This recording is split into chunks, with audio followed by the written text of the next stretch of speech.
Kamusta mga kababayan kong job seekers at naghahanap ng opportunities papunta dito sa Canada? Ngayong araw na ito, I am excited to share this news to you kasi itong program na ito, this will qualify those people who are on the ages of 21 up to 59 years old. At ang maganda pa dito, hindi nyo po kailangan ng IELTS. For some categories, ikaklaro po natin yan ha, hindi nangangailangan ng IELTS for some categories. Hindi rin po kailangan ng educational background at low skills lang. Pwede ka rito. Plus, may sorpresa ako. Pinoy ako!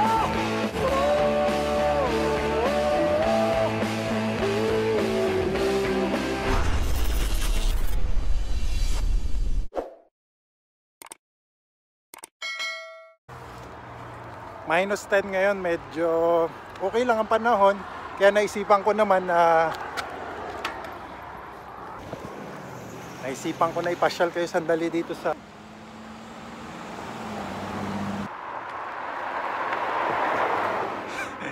ito yung River Valley. Maraming naglalakad dito pagka maganda ang panahon. Wala pala kayo nakikita naglalakad. So maraming nagsasabi kung ano ba naman daw itong pakanako o pasabog na sinasabi. Kaya maraming nag-speculate na baka daw mamimigay ako ng kung ano man. Kaya which gives me an idea na sige na nga, since may 20,000 subscribers na tayo, kaya naisipan ko na rin bigay ng something. Meron na kasi tayong merchandise na approve na ng YouTube. Nga lang, hindi ko pa nag-follow up ako sa YouTube kasi hindi ko pa nakikita dun sa aking mga videos yung merchandise. Ngayon, ang payo ko lang dun sa mga kababayan natin, huwag nyo pong bilhin yung merchandise kasi medyo may kamahalan. Ipamimigay ko na lang po. Tsaka na lang po kayo bumili pagka naandito na kayo sa Canada. Pero, ang tabayanan nyo kasi meron akong question sa inyo at kung masasagot nyo yung aking katanungan, meron kayong libreng merchandise galing sa akin. Okay, yan yung regalo ko sa inyo. Kaya maglakad-lakad lang tayo dito ng konti. Pakita ko sa inyo parang Ice Age dito. Tingnan nyo ah. Ito. Yan oh. Ilog yan. River. Tapos naayun yung sikat na Walter Dale Bridge. Yan. May mga nag-a-attempt na lumakad dyan pero delikado ang maglakad dito. Although malamig ngayon at frozen yung river, since running water yan, delikado, baka mahulog ka dyan tapos goodbye na sa'yo. Okay, yan lang muna, pinasyal ko lang kayo sandali. At doon nga pala sa bago pa lang sa akin channel, ang mga pinag-uusapan namin dito ay patungkol sa jobs, opportunities at iba't ibang ways or paraan kung nagnanais kayong makapunta dito sa Canada. So, please subscribe to my channel para lagi kayong updated sa latest news, latest happenings, at malaman nyo na rin ang buhay namin dito sa Canada. And don't forget to click the notification bell para ma-notify kayo once na may bago akong upload na video. Kasi sayang yung opportunities or yung trabaho na i-update ko kung mapapalampas nyo. Ngayon, marami sa mga kababayan natin ang nagtatanong sa akin or nagsasabi sa akin ng kanilang hinaing na meron daw sila mga kamag-anak dito na hindi sila kayang tulungan. Well, wag po sana kayong sasamaan loob dun sa mga kamag-anak nyo na nandito kasi first of all, yung iba pong mga programs na aking isinashare sa inyo ay hindi po nila alam kasi this is less of their concern na po kasi once na naging permanent resident ka na dito, syempre hindi mo na pinag-uukulan ng pansin yung mga bagay-bagay tungkol sa immigration kasi settled ka na rito eh, di ba? Bakit kailangan mo pang alamin yon, yung mga impormasyon na yon? Eh hindi na po nila yung pinagtutuunan ng pansin. Kaya naman nagawa ko tong channel na ito para do sa mga kababayan natin na nagnanais na makapunta dito sa Canada. Kasi to be honest with you mga kababayan, ako rin mismo sa sarili ko ay namangha sa mga programs na available dito sa Canada. Marami po palang pwedeng pathway para makarating kayo dito. Kaya yun po, wag po kayong sasamahan loob na hindi po kayo natutulungan ng inyong mga kamag-anak. Kasi meron nga rin mga kababayan tayo na naandito na nag-subscribe sa akin channel. Kasi gusto nilang malaman ano ba yung mga programa or papaano ba yung mga paraan para matulungan nila yung kanilang mga kamag-anak in one way or another, at least pa-inform sila through my channel. At ngayon ay pag-uusapan natin itong isang napakagandang programa na parang hindi masyadong pinagbibigyan ng pansin kasi baka hindi nila naiintindihan yung patungkol do sa programa. At binasa ko po siguro mga ilang days, 2 days, 3 days ko nang pinag-iisipan talaga at binabasa ko talaga and ini-scrutinize yung eligibility requirements. At kayo rin po on your own, kasi ipoprovide ko po yung link below at sabay po natin pag-aaralan at babasahin yung programang ito. Kasi talagang inulit-ulit kong basahin, nakita ko itong mga bagay na ito na wala dun sa eligibility requirements. And to tell you honestly, nag-email pa po ako dun sa province na official website ng programang ito para alamin yung mga details about this program. At mamaya po, ipapakita ko sa inyo yung email response nila sa akin. But for now, i-announce ko na po, huwag ko nang patagalin. Ang program po na ito ay tinatawag na NLPNP. NL stands for Newfoundland and Labrador. Ang basa po rin ay Newfoundland Pero ang spelling po nun is Newfoundland. O kayo na po ang bahala mag-research yung talagang pronunciation dun sa Newfoundland. Newfoundland and Labrador Provincial Nominee Pilot Program. Ngayon, puntahan po natin yung website. Ita-type lang po dun sa search box NLPNP. Tapos go. Makikita nyo po www.gov.nl.ca. I-click po natin yon. At pagka-click nyo po yon, makikita nyo po dito, how can we help you today? I am an employer interested in addressing my workforce. Yung pangalawa po, I am interested in becoming a permanent resident in Newfoundland and Labrador. Yun po yung i-click natin. Pag click nyo po yan, pupunta po siya dito sa page na to at makikita nyo po dito sa ibaba, nakalagay po, Information for NLPNP Applicants. I-click po natin yon. Pag click nyo po yon, makikita nyo po, Overview, How do I apply? So, nakalagay po dito, may tatlo po, tatlo na pwede nyong applyan.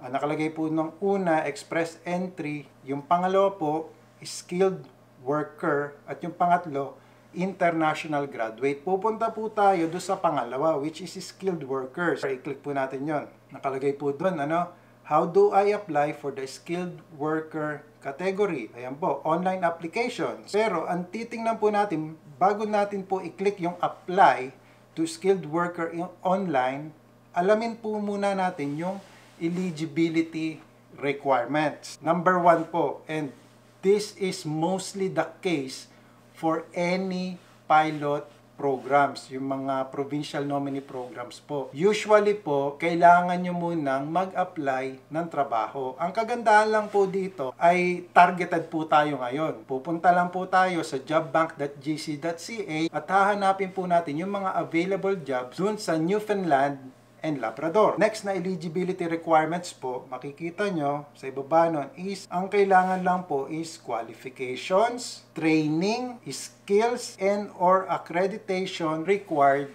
for the job. Pag binasa nyo po yung mga bullet points, wala po kayong makikita na educational requirements. Kayo na po ang magbasa at sabihin nyo sa akin pag may nakita kayo dito na kailangan po ng education. Wala po talaga akong nakita. Ngayon, yung pangatlo po na requirements is be 21 to 59 years old. Good news yan sa iba natin mga kababayan na nagtatanong sa akin about age limit. Dito po, may age limit up to 59 years old para dito sa program na ito. Next po, very important po is the English or French language capability to perform the employment duties. Ang sabi ko po sa inyo, walang IELTS for some category. Bago po natin iklaro yan, mag-shoutout muna po tayo sa ating mga kababayan. Starting with Reynante Chua, si Chris Leaday, Ray Guevero Vlog, kay Arvin FV, Ryan Panis, Eugene Rante, Mir MRYM. Hindi ko alam kung anong basa sa pangalan mo. M. Rim Abs, Carmina Magbanwa, si Willen Les. Lagi yan, si Willen Les, sila kay Forever TV rin. Pretty Gaylay. Gaylay or Gaylay? Norge Peñalosa, kay Sheryl Awat Perea, Lisa Ramos, Joe Tumlad, Yana Lea, John Glenn Ortinero, Tiffany Slay, kay Najee, kay Ben Samson, at kay Yaye Marie, or nakuha pa doon sa screen ko, si Mark Andrew Shena. Hi sa lahat nating mga kababayan from Kuwait, Dubai, Taiwan, sa Iraq, sa Middle East, sa Europe, at pati sa USA.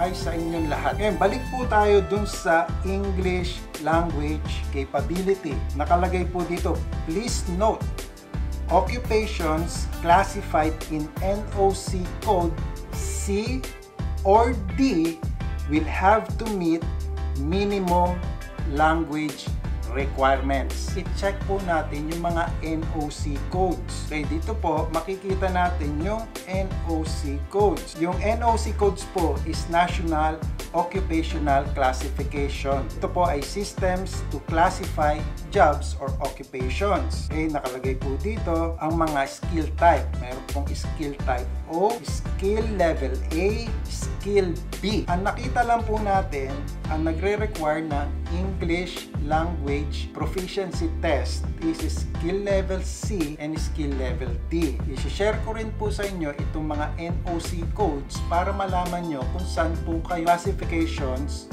nagfo-fall. Tingnan po naman natin kung ano ba yung minimum language requirements if you fall under NOC code C or D. I-click lang po natin yon, makikita po natin, ibaba lang po natin, acceptable language test, International English Language Testing System or IELTS. Nakalagay po dito yung mga required, listening 4.5, reading 3.5, writing 4, speaking is 4. So yan po yung requirements para sa English language capability. Ngayon, i-check lang po natin yung apply to skilled worker online. So bago ko po ipakita sa inyo yan, ito po yung question ko para do sa price natin na merchandise na marireceive nyo kahit nasan po kayong panig ng mundo. Ito po ang question ko. Sana masagot ninyo. Ilang taon na po ako dito sa Canada? Kung sino po yung unang tatlo na makakasagot ng question na ito ay makaka-receive ng exclusive merchandise from SOC Digital Media. Ngayon mga kababayan, kung kompleto po yung mga requirements nyo, kailangan nyo po mag-create ngayon ng new PNP registration dito. At ipakita ko po sa inyo yung patunay na nag-email ako sa kanila just to confirm about this program at nag-response po sila sa akin. Ito po yung email nila sa akin. Good day. Thank you for your interest in the Newfoundland and Labrador Provincial Nominee Program. As you will see from the NLPNP website, in order to be eligible for the Provincial Nominee Program, one of the main requirements is that you have an offer of full-time employment. Very important note mga kababayan na kailangan nyo pong malaman about this program. Nakalagay po rito, applicants to this category will need to pay a fee of $250.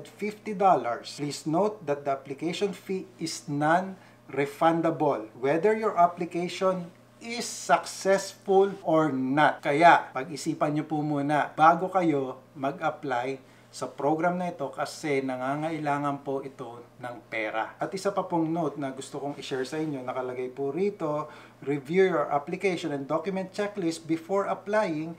If you have any questions during this process, please contact. Don't hesitate po mga kababayan. Kung meron man na hindi klarado, hindi po clear sa inyo, pwede nyo po silang kontakin. Nakalagay po dito yung email address nila, yung website nila, at yung telephone number. And that's it for me today mga kababayan. I hope you like this video. If you do, please give it a thumbs up. And as always, more trabaho, more opportunities, and I will see you in 2021 here in Canada. At yung ating yung ating merchandise, ipapadala ko sa inyo once na nasagot nyo yung aking tanong. Okay? So yan lang mga kababayan. Bye-bye now and Happy New Year!